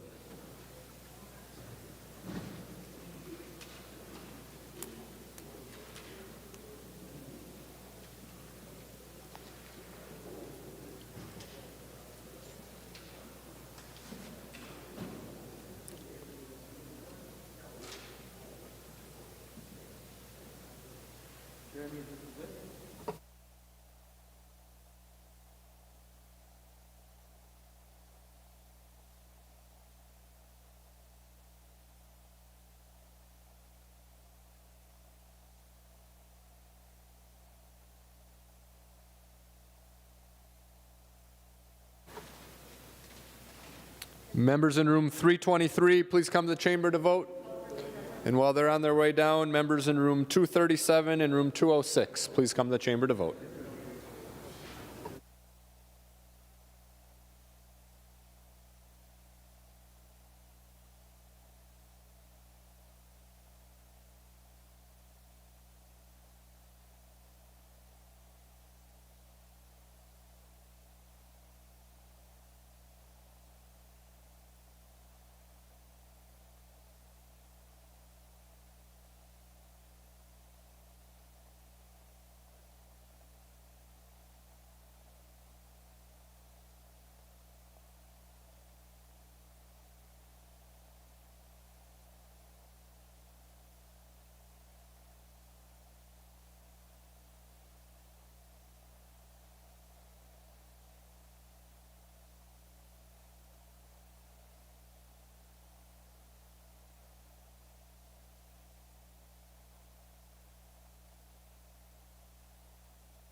I will call on Senator Jasinski to report the votes of the members voting under Rule 40.7. Senator Jasinski. Thank you, Mr. President. Senator Abler votes aye. Abler votes aye. Senator Jasinski. Senator Anderson votes aye. Anderson votes aye. Senator Jasinski. Senator Coleman votes aye. Coleman votes aye. Senator Jasinski. Senator Draheim votes aye. Draheim votes aye. Senator Jasinski. Senator Goggin votes aye. Goggin votes aye. Senator Jasinski. Senator Housley votes aye. Housley votes aye. Senator Jasinski. Senator Curran votes aye. Curran votes aye. Senator Jasinski. Senator Lang votes aye. Lang votes aye. Senator Jasinski. Senator Nelson votes aye. Nelson votes aye. Senator Jasinski. Senator Newman votes aye. Newman votes aye. Senator Jasinski. Senator Rarick votes aye. Rarick votes aye. Senator Jasinski. Senator Senjum votes aye. Senjum votes aye. Senator Jasinski. That's it. Senator Franzen. Thank you, Mr. President. Senator Carlson votes no. Carlson votes no. Senator Franzen. Senator Clausen votes no. Clausen votes no. Senator Franzen. Senator Eaton votes no. Eaton votes no. Senator Franzen. Senator Eakin votes aye. Eakin votes aye. Senator Franzen. Senator Fateh votes no. Fateh votes no. Senator Franzen. Senator Hoffman votes no. Hoffman votes no. Senator Franzen. Senator Isaacson votes no. Isaacson votes no. Senator Franzen. Senator Johnson Stewart votes no. Johnson Stewart votes no. Senator Franzen. Senator Kent votes no. Kent votes no. Senator Franzen. Senator Klein votes no. Klein votes no. Senator Franzen. Senator Latz votes no. Latz votes no. Senator Franzen. Senator Marty votes no. Marty votes no. Senator Franzen. Senator Newton votes no. Newton votes no. Senator Franzen. Senator Port votes no. Port votes no. Senator Franzen. Senator Putnam votes no. Putnam votes no. Senator Franzen. Senator Rest votes no. Rest votes no. Senator Franzen. Senator Wickland votes no. Wickland votes no. Senator Jasinski. Thank you, Mr. President. Senator Osmic votes aye. Osmic votes aye.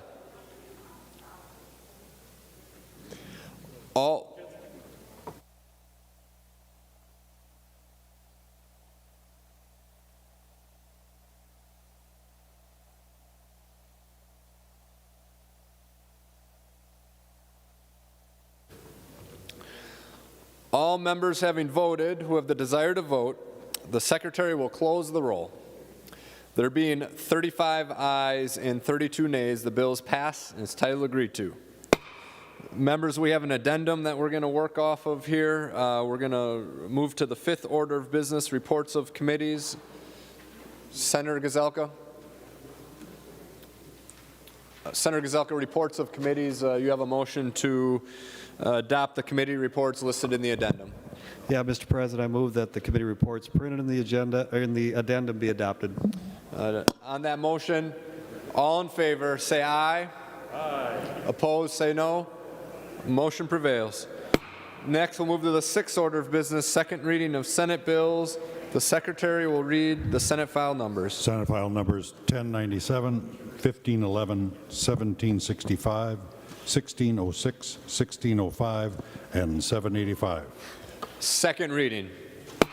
Next is the 13th order of business, announcements of Senate interests without objection. The following senators will be excused from today's session. Senator Pratt from 4:55 to 5:05 p.m.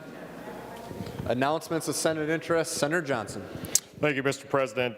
It's a little awkward on the floor today because some of our members are locked away. However, one of those members is having a birthday today, and I don't know if he's out in one of the other rooms, but Senator Goggin. So if you see him, wish him a happy birthday.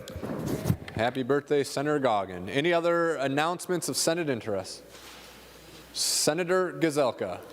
Mr. President, I move that the Senate do now adjourn until Wednesday, March 10th at 12 noon. Senator Gazelka moves that the Senate do now adjourn until Wednesday, March 10th at 12 noon. All in favor say aye. Opposed say no. Motion prevails. The Senate is adjourned.